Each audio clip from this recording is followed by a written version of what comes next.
सांगलीमध्ये पूरग्रस्तांचा जिल्हाधिकारी कार्यालयावरती मोर्चा, जाहीर केलेलं अनुदान देण्याच्या मागणीसाठी काढला मोर्चा। पाथर्डीमधील काही गावात ड्रोन सदृश्य वस्तूच्या गिरट्या, नागरिकांमध्ये भीतीचं वातावरण, अफवांवर विश्वास न ठेवण्याचं तहसीलदारांचं आवाहन।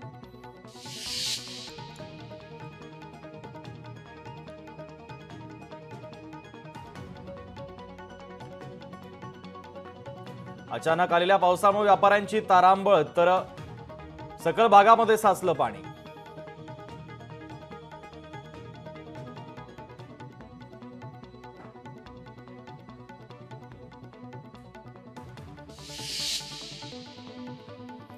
कल्याणमध्ये विविध सामाजिक संघटनांच्या वतीनं मोर्चा, महिला आणि बाल अत्याचाराच्या घटनांमध्ये वाढ झाल्यानं सरकारच्या विरोधात मोर्चा।